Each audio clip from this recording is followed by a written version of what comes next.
नमस्कार दोस्तों, जैसा कि आप जानते हैं यूपीपी की वैकेंसी आ चुकी है। यूपीपी की वैकेंसी 2023-2024 वाली वैकेंसी आ चुकी है। तो यहाँ पे हम देखते हैं कि ये किसकी वैकेंसी है। कांस्टेबल की वैकेंसी है। बहुत बड़ी भर्ती आई हुई है। 60,240 के अराउंड पोस्ट है, पद है। कितने पद है? 60,240। ठीक है, लगभग इसके आसपास 44 है वैसे। तो मैं आपको एक बात बता देता हूं, अभी कल से आप वीडियो देख रहे होंगे तो एक पीडीएफ है 27 पेज का। ठीक है, उसको सब उसी पे स्क्रॉल कर रहे हैं, लेकिन कोई वहां पे जो की पॉइंट है बच्चों को डायरेक्ट देना चाहिए वो किसी ने नहीं दिया, तो हम देने जा रहे हैं। तो वीडियो छोटी रहेगी, लेकिन आपको जो भी एसेंशियल इंफॉर्मेशन है सारी चीजें वहां से मिलेंगी। ठीक है, अब आ जाते हैं भाई। सबसे पहले भाई योग्यता के बारे में जान लेते हैं कि योग्य कौन कौन है इसके बारे में। ठीक है, योग्य है भाई साहब।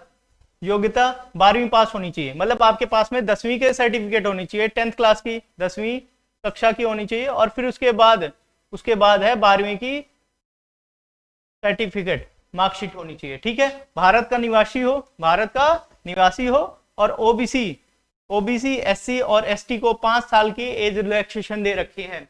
एज रिलैक्सेशन अब मैं बताऊंगा कहां पे एज रिलैक्सेशन है, कैसे मिलेगी आप। ठीक है, आगे बढ़ते हैं भाई। तो यहां तक थोड़े से इंफॉर्मेशन ठीक लगी हो तो लाइक कर दीजिए, कमेंट कर दीजिए और शेयर कर दीजिए, सब्सक्राइब कर दीजिए। आगे बढ़ते हैं भाई। यहाँ पे पुरुष वर्ग के लिए, पुरुष वर्ग को दो कैटेगरी में समझाने के लिए मैंने डिवाइड करा। वैसे नोटिफिकेशन में कोई डिवीजन नहीं है, लेकिन मैं आपको समझाने के लिए पुरुष वर्ग में समझाने के लिए मैंने क्या करा है, दो डिवाइड कर रखे हैं। इससे क्राइटेरिया आपको समझ में आ जाएगा। सबसे पहले यूआर, अनरिजर्व, ओबीसी और एससी, इसके लिए क्या है, ऊंचाई कितनी होनी चाहिए? 168 सेंटीमीटर होनी चाहिए। सीना कितना होना चाहिए? 79 से लेके 79, और इसमें 5 सेंटीमीटर फूलना चाहिए, तो कितना हो जाएगा? 84 सेंटीमीटर इसके बीच में। मतलब आपका इतना तो होना ही चाहिए, इतना कंपलसरी है अगर आप बनना चाह रहे हो, और प्लस 5 सेंटीमीटर और बढ़ना चाहिए फुलाने के बाद। ठीक है, तो पुशअप्स वगैरह लगाना शुरू कर दो, सपाट वगैरह मारो। ठीक है, सपाटे मारो। और यहाँ पे दौड़ की बात करते हैं। दौड़ कितना है? 4.8 किलोमीटर 25 मिनट में करना है।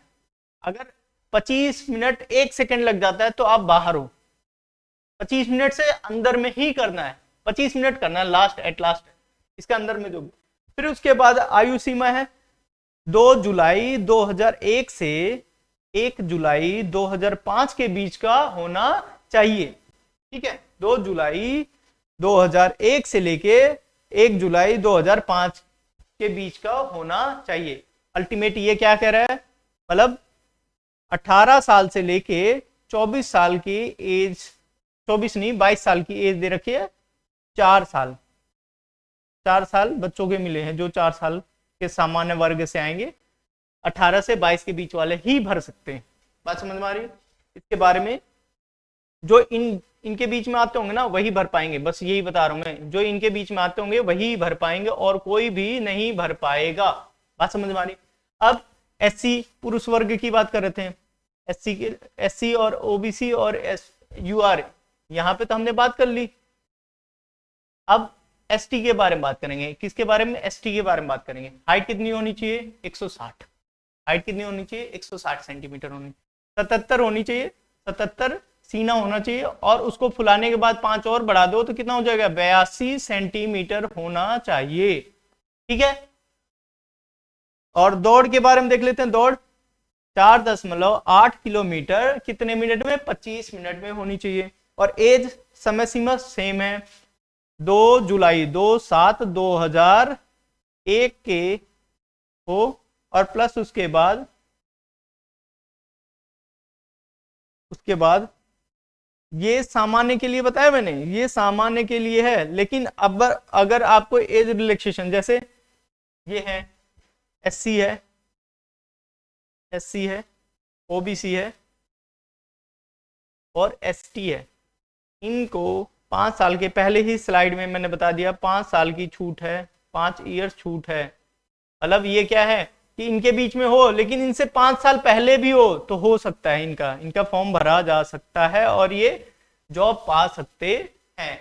सिर्फ सामान्य वर्ग को नहीं मिला है, मतलब ईडब्ल्यूएस वालों को नहीं मिला है, बाकी ये तीनों को मिला हुआ है। तो 5 साल की छूट आप ले सकते हो। कैसे? यहाँ पे इतना तो ये सामान्य के लिए एज दे रखी है, इससे पहले 5 साल और भी हो सकते हैं आप, मतलब 98, मतलब कितना होना चाहिए, 5 साल इससे पहले लगा लो तो कितना हो जाएगा, 2000 के बाद 1999, फिर 1998, 1997, 1996, मतलब आपको 96, आप 96 तक हो, 2/7, 1996 तक से लेके 1/7/2005 के बीच में होगे तो हो सकता है। सेम यहाँ पे भी ये सब समझ लें, ये दोनों कैटेगरी यहाँ पे समझ लें कि इसके बीच की आपकी एज मांगी गई है।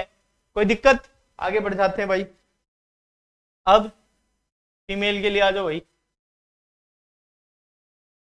महिला के लिए। महिलाओं के लिए क्या है, फिर मैंने 2 कैटेगरी में डिवाइड करा है समझाने के लिए।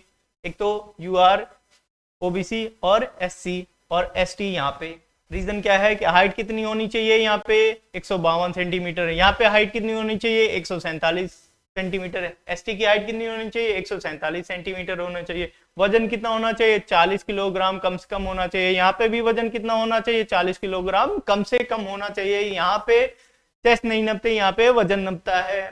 फिर उसके बाद क्या होती है, दौड़ 2.4 किलोमीटर 14 मिनट में होनी चाहिए, 2.4 किलोमीटर 14 मिनट में होने चाहिए। यहाँ पे भी बात समझ में आ गई। अब एज वाला फंडा समझ लीजिए, एज वाला फंडा समझ लीजिए। 1 मिनट, इसको मैं इरेज कर देता हूँ, फिर एज वाला फंडा समझा देता हूँ आपको बहुत अच्छे से।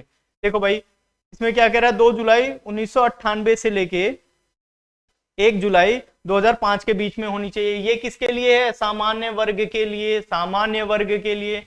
लेकिन 5 साल की छूट है, तो ध्यान से सुन लो। ओबीसी, एससी और एसटी 5 साल की छूट है इनकी। तो इनकी एज कितने के कितने बीच में होनी चाहिए, मैं बता देता हूँ, ध्यान से देख लो भाई। 98 है, 5 साल और लगा लो, 5 साल इसमें और लगा लो, तो 98 से 97, 96, फिर उसके बाद 95, फिर उसके बाद 95 के बाद 94 और 93। तो मतलब क्या होना चाहिए, डेट होनी चाहिए, डेट ऑफ बर्थ है इन कैटेगरीज की मैंने बताई है। डेट ऑफ बर्थ क्या होनी चाहिए, 2/7/93, 1993 से लेके 1/7/2005 के बीच की होनी चाहिए। बात समझ में आ गई? इनके बीच वाले फॉर्म भर सकते हैं, इनसे कम होंगे तब भी नहीं भर सकते, इनसे ज्यादा है तब भी नहीं भर सकते। बात समझ में आ गई? अब आगे बढ़ते भाई। प्रमाण पत्र किसके किसके बीच का होना चाहिए, प्रमाण पत्र भाई, प्रमाण पत्र में मांगा क्या क्या है। सबसे पहले ईडब्ल्यूएस, ओबीसी, एससी, एसटी और डोमिसाइल किसके बीच में होना चाहिए, 1 अप्रैल 2023 से लेके